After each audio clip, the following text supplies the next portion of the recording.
نعظمك تعظيما. وقد جاء التسبيح في القرآن الكريم على 4 صيغ. الصيغة الأولى بصيغة الماضي، سبح لله ما في السماوات وما في الأرض وهو العزيز الحكيم. والثانية بصيغة المضارع، يسبح لله ما في السماوات وما في الأرض الملك القدوس العزيز الحكيم. والثالثة بصيغة الأمر، سبح اسم ربك الأعلى. والرابعة بصيغة الوصف، فلولا أنه كان من المسبحين للبث في بطنه إلى يوم يبعثون. والخامسة بصيغة المصدر، سبحان الذي أسرى بعبده ليلا من المسجد الحرام إلى المسجد الأقصى. سبحانك لا علم لنا. وهذا المصدر ملازم للنصب، لا يجوز رفعه ولا خفضه. لا يصح ان تقول هو سبحان ولا نظرت الى سبحان، انما هو ملازم للفتح دائما، للنصب دائما. سبحانه لا علم لنا الا ما علمتنا انك انت العليم الحكيم. قال يا ادم انبئهم باسمائهم، فلما انباهم قال الم اقل لكم اني اعلم غيب السماوات والارض واعلم ما تبدون وما كنتم تكتمون، يعلم خائنة الاعين وما تخفي الصدور. وبذلك نجح آدم في الامتحان وانفضت اللجنة، وتوج آدم بتاج تعمير الأرض، بتاج الخلافة. أيها السادة الأعزاء، فماذا بعد هذا؟ ماذا قال الله للملائكة بعد ذلك؟ هذا موضوع حديثنا إذا ضمنا لقاء بمشيئة من لا يغفل ولا ينام. وكأني بعقارب الساعة تزحف زحفا حثيثا فوق رأسي، تصرخ مولولة عد فقد طال بنا الحديث، وأنا أقول لها لبيك يا ساعة. هنا مدرسة محمد صلى الله عليه وسلم، مكتوب على بابها وما أرسلناك إلا رحمة للعالمين. أيها الإخوة الأماجد، كل ابن آدم خطاء وخير الخطائين التوابون. الحمد لله رب العالمين، واشهد ان لا اله الا الله ولي الصالحين، واشهد ان سيدنا ونبينا وعظيمنا وحبيبنا محمد رسول الله خاتم الانبياء والمرسلين. ايها السادة الاعزاء، اسألوا القائمين على التعليم في بلادنا كم محاضرة في الدين تلقى على ابنائنا الطلبة. اسألوا وزير التربية والتعليم كم محاضرة في الجامعات تلقى في الاسلام، بل كم حصة من حصص الدين تدرس في مراحل التعليم. عرفت كل العجب وأسفت الأسف كله وأنا أقرأ كتابا اسمه التعليم في إسرائيل. أتدرون كم حصة من الدين تدرس في مدارس إسرائيل؟ 12 حصة في الأسبوع تدرس في التوراة، و5 حصص تدرس في الدين والصلاة في إسرائيل. 12 حصة في التوراة، دراسة توراتية فقط. 5 حصص في الدين والصلاة. وتظل دراسة الدين متصلة بالطالب في إسرائيل حتى يحصل على الدراسات العليا. توراة، كم حصة من القرآن ندرس؟ كم حصة من التفسير ندرس؟ الدين في الجامعة 0%. ليس هناك محاضرة واحدة تدرس لطالب الجامعة، اللهم إلا حصتان في الأسبوع في كلية الحقوق وفي الأحوال الشخصية في دراسة الزواج والطلاق. أما ما عدا ذلك فلا مجال للدين لا في جامعاتنا ولا في دراساتنا العليا، بل إننا أخذنا نحارب الصلاة، بحيث إن الطالب إذا أطلق لحيته أو حافظ على الصلاة في الجامعة يوضع في دائرة حمراء تنخلع الرقاب عند زراها.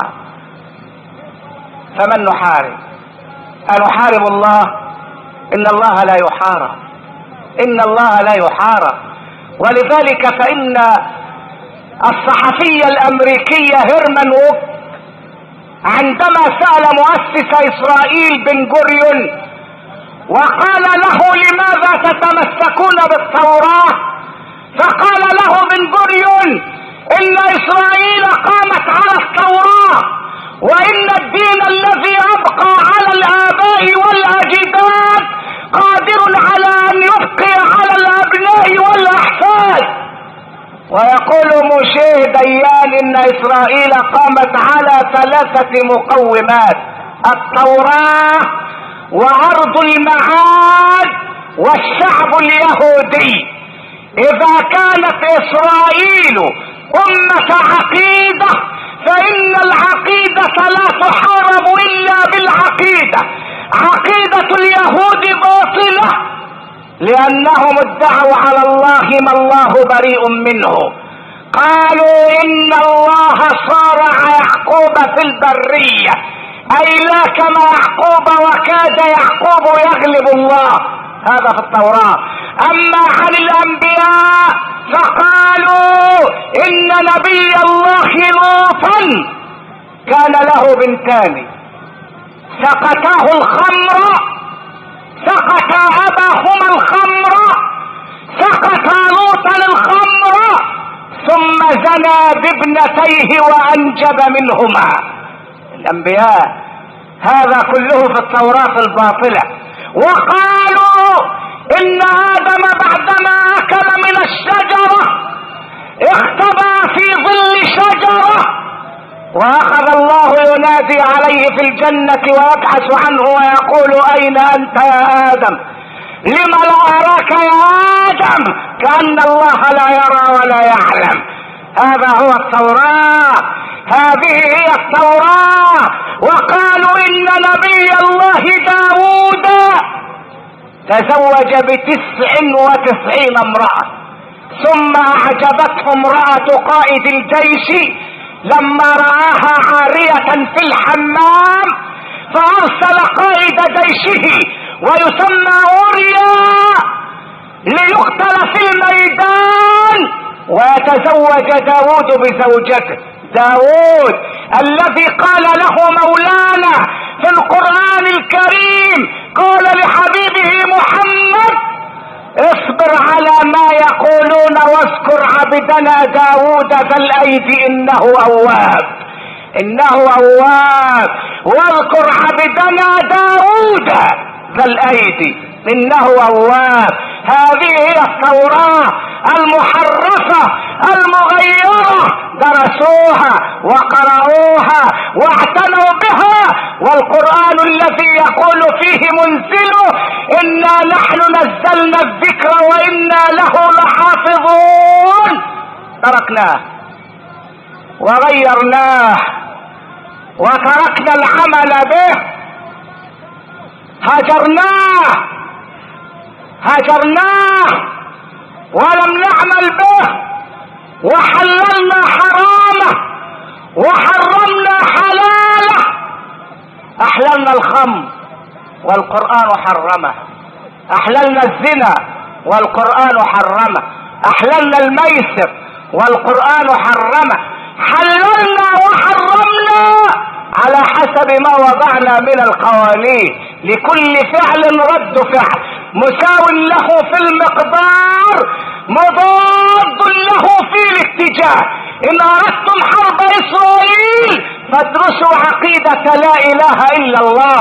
اسرائيل على عقيدة، والعقيدة لا تحارب الا بمثلها، بعقيدة مثلها. ايها الاخوة الاعزاء، اخترعنا كل شهر عيدا، ففي يناير عيد الميلاد، في فبراير عيد الوحدة، في مارس عيد الربيع، عيد سوريا، في ابريل شم النسيم، في مايو عيد العمال، في يونيو النكسة المباركة، و18 يونيو عيد الجلاء، في يوليو عيد الثورة المباركة التي ضيعت الاخلاق وضيقت الارزاق، في اغسطس الجنيه يغطس، في سبتمبر الفاتح من سبتمبر حيث ليبيا ومجنونها، في اكتوبر سيدي اكتوبر رضي الله تبارك وتعالى عنه ونفعنا الله ببركاته، امين امين. في ديسمبر عيد النصر حيث لا نصر، عيد النصر في اسرائيل، في بورسعيد عيد النصر. وتركنا عيدين لا ثالث لهما، عيد الفطر وعيد الاضحى. في الاسلام عيدان اثنان، وغدا 21 من مارس عيد استوردناه من باريس، سميناه عيد الام، بدعة فرنسية استوردناها من باريس. باريس صنعت عيد الام، اخترعت عيد الام لكثرة اولاد الزنا هناك حيث الدعارة مباحة والزنا مباح والانحلال مباح، وهذا باعتراف قائد الجيوش الفرنسية ايام الحرب العالمية الثانية، بعدما ركعت فرنسا امام المدفعية الهتلرية، وقال قائد الجيش الفرنسي انما هزمنا لان النساء هم الذين هزمونا قبل ان يهزمنا الالمان. هكذا عيد الام نستورده من فرنسا ونطبقه في بلد الاسلام. غدا عيد الام، ترى الرجل الطويل العريض يحمل منديلا مزخرفا، ما هذا؟ هدية امي. ترى الرجل الطويل العريض يمسك بزجاجة كولونيا، ما هذه ايها الشخص العظيم؟ انها هدية ماما. منديل، شراب،